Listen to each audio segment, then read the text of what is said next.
counselling slash talking therapy slash therapy doesn't work for anxiety. Now, I'm not talking about cognitive behavioral therapy, like, of course, learning how your thoughts sort of change your behaviours and how your behaviour, things like that, it's hard to explain. Sort of, they give you practical skills to sort of go into the anxiety, go into situations where you feel anxiety, and to learn to embrace it and transform it. Now, counselling I found to be the complete opposite to that. I've had therapy over the years since I had to leave mainstream school because of anxiety issues, and as soon as I left school, I had a therapist for probably about 4 weeks, and that's all she did was try to dig into my past trauma and give me coping strategies. And I had this in college, and I had a therapy session in my home. I think about last year, as she pushed coping strategies on me again. She came over to me, this therapist, and she started tapping my collarbone. There was like this sort of tapping technique the therapist used to sort of try and help people cope with anxiety.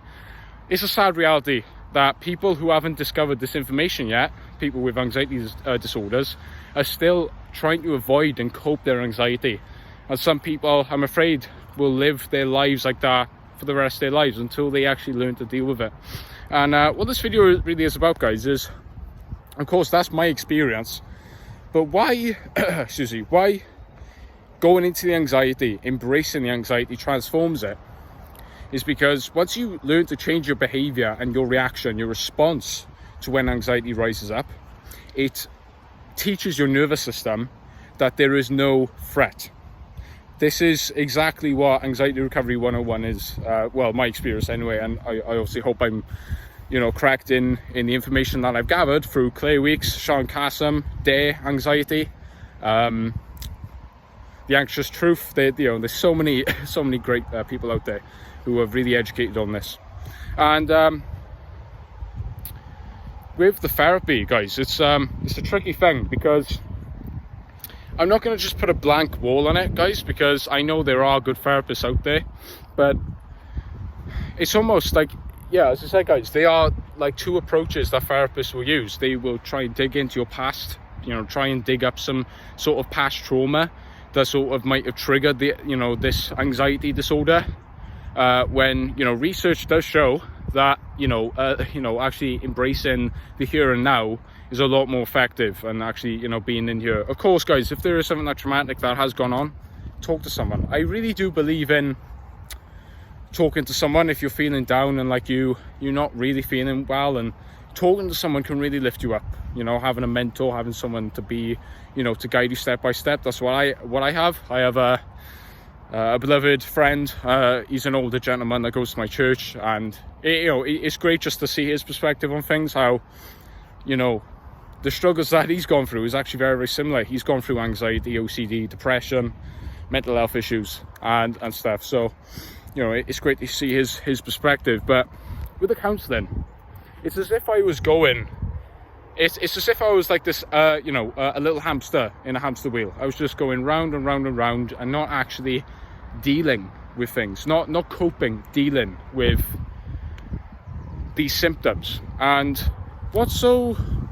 anxiety recovery is truly a paradox. The more you try and cope your anxiety, the more you try and shy away from it, the more you try and run away from it, the longer it lasts, and the longer you will have to suffer with it. But the more you go into your fear with, realizing, sort of breaking the cycle with the right information, knowing that it is your nervous system that's been hypersensitized. Now, it's sort of strange how I was sort of talking to my mum today, like I was just wondering, how does anxiety disorder start? And if you go on YouTube, guys, there's a guy called Dr. Harry Barry. He's incredible. He talks about GAD, panic disorder, and he was talking about how does this start, and he said it was either genetic or environmental. Now, he did say, some children are born anxious, and it's just something maybe people are simply born with, but obviously that's a different topic for a different day. But with the counselling, it's interesting. I think it's so important, guys, to have someone there to guide you through the journey, to be there for you. That's just integral. It's needed. It's so important. But as I said, guys, as I was going through circles with a counsellor, a therapist, I mean, it never helped. It never helped. And I'm just going to try and see if people can obviously relate. I made a video on this before, guys, but why therapy clearly doesn't work. And it's crazy that this information isn't mainstream about anxiety. I think, just to cap this video off, guys, I just want to talk about demystifying anxiety. Anxiety is simply a stress response. It is not a mental illness. It's not an illness. Of course, if it's an anxiety disorder, they would class it as a sort of like a medical condition, or as I believe, an illness. But don't, obviously don't let that term mislead you into thinking that it's a mental illness, because this is simply a nervous system that's been hypersensitized. You're afraid of feeling afraid. That's really an anxiety disorder in a nutshell, right? You're afraid of being afraid, so you don't really want to try that new job because you don't, obviously, what if I get this symptom? What if I, get anxious? What if I, this, that, or the other? What if I get symptoms? But just simply allowing the symptoms to be there, guys, honestly. The more I learn, guys, because some more mild symptoms that I might get, my mouth might go a bit numb, a bit dry. My hands might go really cold and clammy. But once I tell it to get worse, once I say, come on, anxiety, I wonder if you can make my hands even more cold. I wonder if you can make my mouth even more dry. I wonder, anxiety, I wonder. And the more I beg for symptoms, the anxiety starts to literally starts to evaporate, because you have shattered the illusion that the fear has of you. Guys, this is the key to anxiety freedom. I hope you have enjoyed this video. If you have, please comment, like, and share, and subscribe. God bless everyone. This is truly a remarkable journey for anyone who's on anxiety. And don't think you're weak. Don't be ashamed. The fact is that even, honestly, bro, sis, whoever you are, the fact you are watching this video right now shows me you are a strong person. You've got nothing to be ashamed of.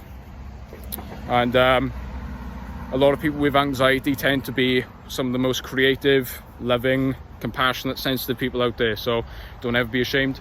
It's raining now, so I better run home. But yeah, guys, if you have enjoyed this video, please comment, like, share, subscribe to the Adam Donegan channel if you're new here. God bless. I'll see you guys in my next video. Peace out.